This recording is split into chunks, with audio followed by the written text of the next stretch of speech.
Hello and welcome to my course on Economics for Business. This is Module 2, Thinking Like an Economist. So in this module I'm going to introduce you to three objectives. The first of all is I want you to understand the three most important concepts in the economic way of thinking. Then I want to take you through kind of a technique for kind of doing economics. This is called comparative statics. And finally I want to take you through an exercise to understand how to trace fully from any action through to its full effect, enumerating all the steps along the way. So the three concepts I want to introduce you to are subjective value, opportunity cost, and thinking on the margin. The first concept is kind of the most important concept in economics. It's called subjective value. So when we make decisions as kind of acting humans, we do make decisions out in the world. When we do that, we kind of foresee the results of those actions and we rank those results in order of how much we like them. We might like one more than the other versus another, down to however many results there will be or however many dimensions you're making a decision over. I do want to stress that the value we attach to these decisions or attach to the results of these decisions is entirely experiential. It happens only in your head. And it's really important to understand that no matter how hard you try, you won't be able to describe to someone how much more you value one thing more than another. All you can really say is, I value this thing more than I value this other thing. And that's kind of a little bit frustrating, but that's what we mean by subjective value. It exists entirely in your head. So I want you to really get a good grasp on this subjective value idea because, as I said, it is core to thinking like an economist in general and especially thinking like an economist in business. So think of a product that you kind of maybe use every day that you really highly value and explain why it's valuable to you. And then I want you to kind of put yourself into someone else's shoes as best you can. How would they describe the value of the product to them? And kind of go through this exercise of, would they value this product that you're thinking of more than they would value something else for the same result? And again, would you value it more than something else?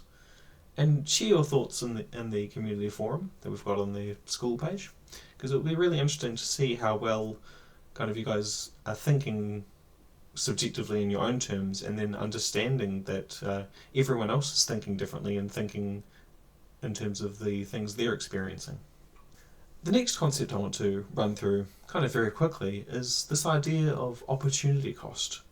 So again, I want to stress that when we make an action or make a decision, we foresee the results and we rank those results kind of from best to worst. So when economists kind of think through this process and understand what acting humans are doing, we sort of think that, well, if someone makes one decision and gets one result, then the cost of that decision and the cost of getting that result is actually the next best result that they could have got that they didn't.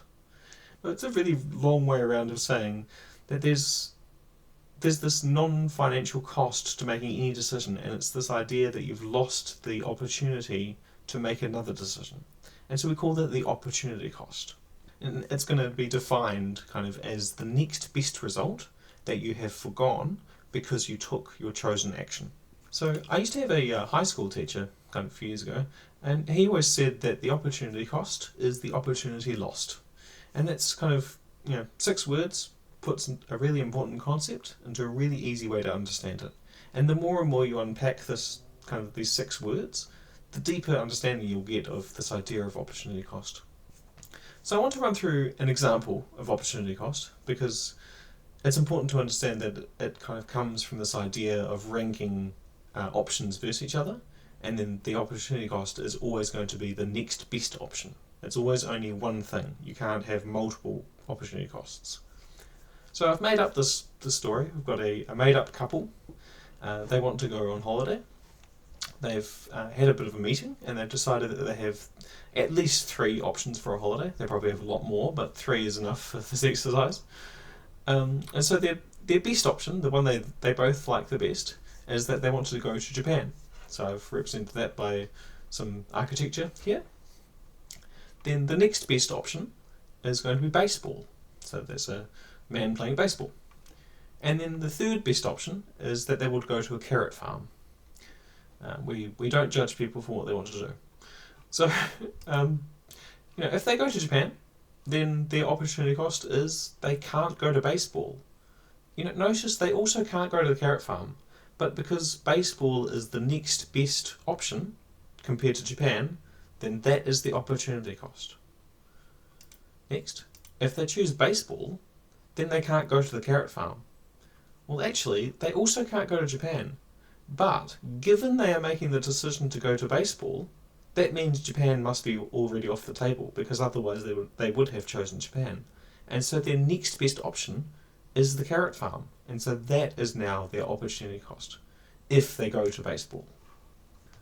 So the next kind of technique I want to introduce you to, now that we've got a good understanding of subjective value, opportunity cost, and opportunity cost, I want you to think of this idea of thinking on the margin. It's a very systematic approach that economists have for kind of examining decisions in terms of incremental effects. No matter how small, we want to enumerate these effects. So I want you to kind of pick a routine decision that you make in your business. It could be increasing inventory by some small amount, or maybe slightly adjusting marketing budgets.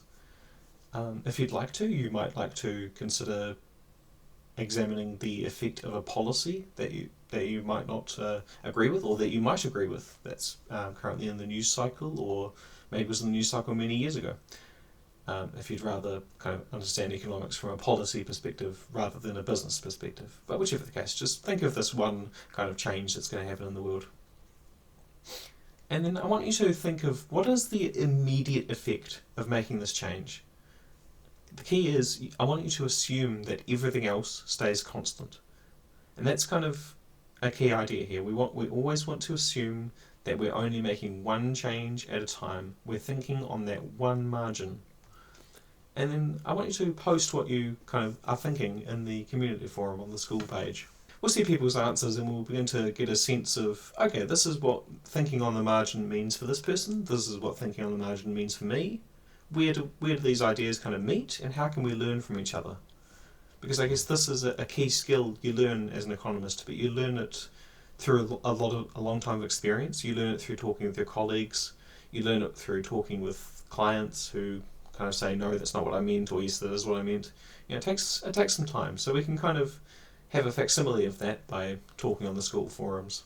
And then I want to move on from those kind of three core concepts, which maybe it's time to take a break and read through those again, read through some notes you took, or just kind of meditate on what I've said.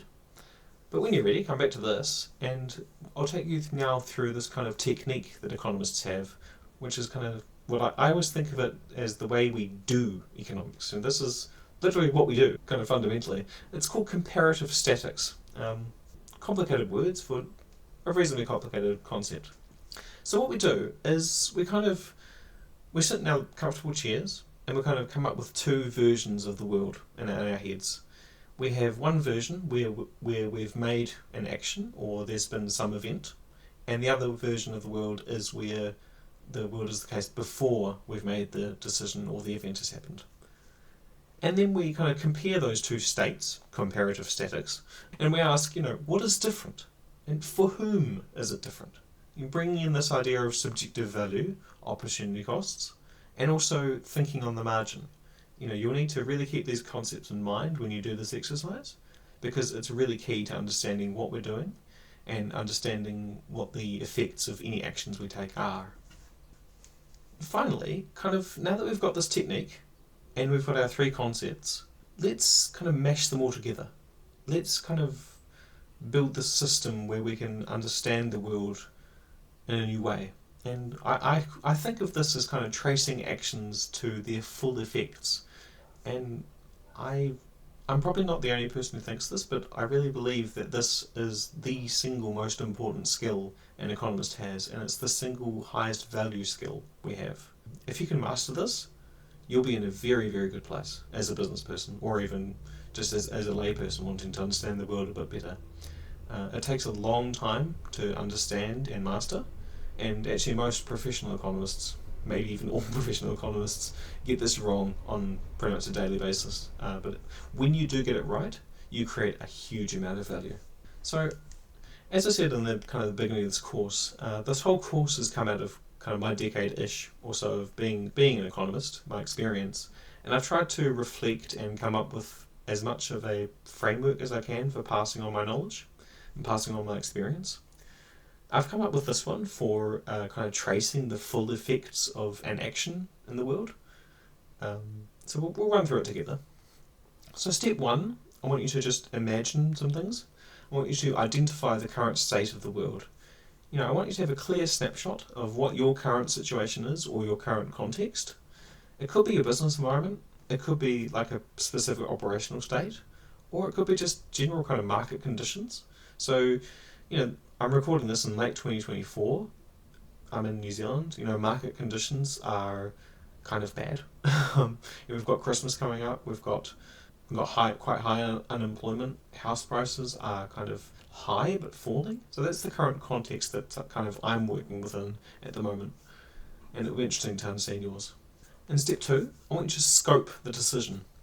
So describe whatever decision you're considering, or describe an external event that you might be anticipating. So this idea that we have to understand the decisions we're making, but then we also have to understand the decisions other people are making that might affect us.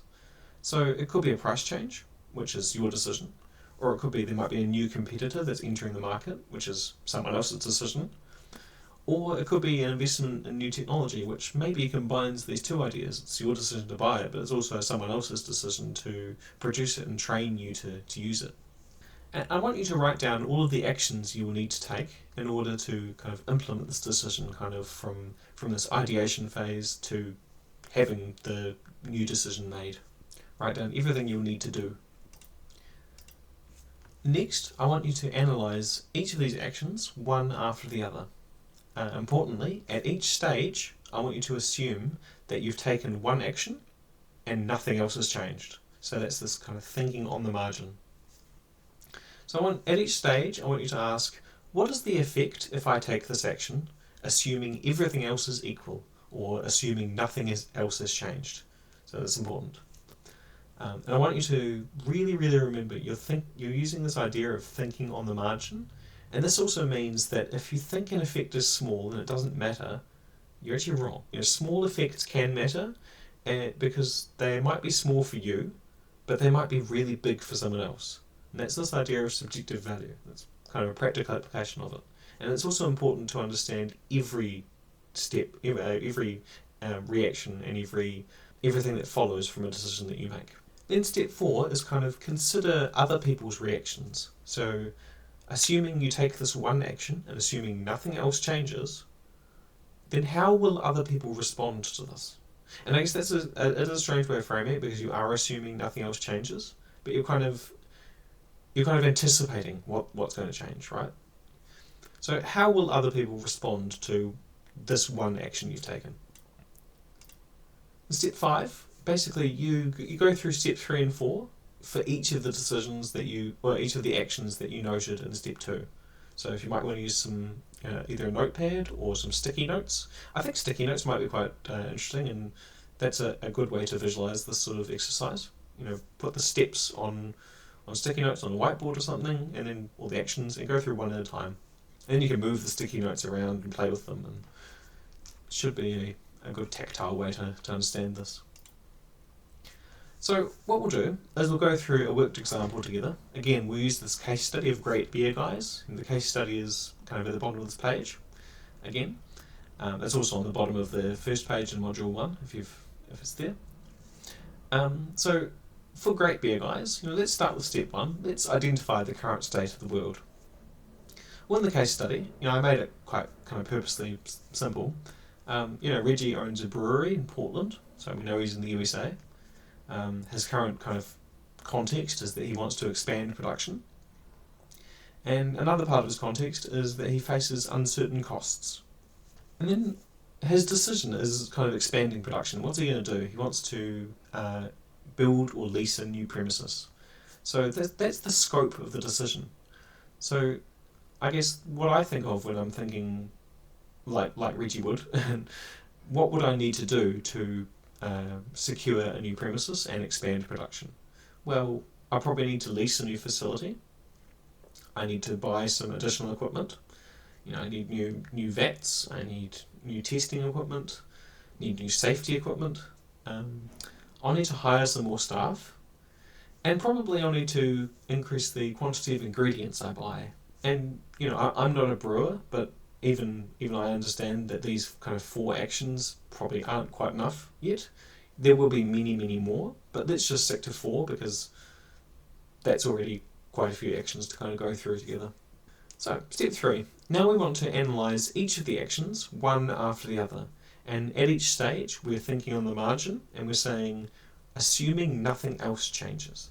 And we're also kind of doing this idea of comparative statics. We're like, we've got one world where we make this action, and another world where we haven't yet made this action. What are the differences between these two worlds? Well, what are the differences on the margin? So the first one is, what happens if Reggie leases a new facility, assuming nothing else changes? Well, I would say there would be a small upward pressure in prices on commercial property prices. When I say upward price pressure, it doesn't mean that prices will immediately skyrocket. It just means that the likelihood of price increases might be slightly increased, no matter how small. Similarly, if Reggie buys some additional equipment, assuming nothing else changes, then there might be some small upward pressure on the prices of brewing equipment. If Reggie hires more staff, assuming nothing else changes, then there's probably going to be small upward pressure on wages in the local area. And if Reggie increases the quantity of ingredients he buys, then there'll probably be very small upward pressure on the prices of beer ingredients. And then step 4, what I want you to understand what other people might be doing in response to your action. What are going to be their reactions? So how will people respond to Reggie leasing a new facility? Well, maybe he's imposed a new cost on the city, right? So the local transport board might actually need to change a section of a nearby road to let Reggie's trucks in if they are somehow different than other trucks needed for different manufacturing. Or maybe neighbouring property owners might enjoy a slightly increased income. If the upward price pressure from Reggie leasing this facility kind of does result in rent or leases around the local area increasing. That might happen. And so, how will other people respond to Reggie buying more equipment? Well, firstly, the equipment manufacturer or dealer or wholesaler will enjoy kind of this immediate additional revenue. And maybe they might then need to increase their staff levels or increase their own production. Secondly, kind of there's this cost imposed on Reggie's competitors. They're going to find that they're a bit disappointed. Maybe the specific machines that Reggie's bought are no longer available for them. How will other people respond to Reggie hiring more staff? Well, from the perspective of the staff, that's really good news for them. They have either an additional source of income or they have a new source of income. And for Reggie's competitors, it's kind of a bit bad. His competitors will be a bit disappointed because in order for them to hire more staff, given that Reggie already has, they're going to face a bit more difficulty. They're going to have to offer better conditions, they're going to have to offer better pay, or they might just have to go without. And finally, we want to understand how other people might respond to Reggie buying more ingredients to make more beer. Basically, I've said that the ingredients wholesalers, much like the equipment wholesalers, will enjoy kind of additional income, and then they might make their own extra decision. They might say, oh, maybe I want to increase production, or maybe I want to increase the amount of people I hire to help me in my wholesaling. And again, Reggie's competitors are going to be out of luck, right? They're going to be a bit sad that they might face some higher prices for ingredients. Or, there is this kind of really extreme case where maybe Reggie exhausts the local supply of like a really specific ingredient. So I want to end with an exercise, and there's a framework handout available at the bottom of the page. So I want you to look at a decision you want to make, or if it's not a decision you want to make, maybe it's an event that you're anticipating, or maybe it's a policy change that you're interested in. And then I want you to scope it out. What are all the actions that will implement the decision, or what are all the changes that will occur kind of to bring about this event, or what are all the changes that will occur to bring about a policy change? What is everything that changes? One step at a time. Then I want you to use what we've learned about comparative statics to unpick the totality of the changes. Step by step, what changes, for whom does it change? If I assume nothing else changes, what is the effect of this action? Next step, repeat, until you reach a stage where you think you've reached the end. You can post this in the community forum. It will be really, really interesting to see sort of what people are thinking and how people are understanding this process, because as I said, this is the highest value you can add as an economist, and kind of the highest value I can add for you as an economist to teach you how to think like an economist in business.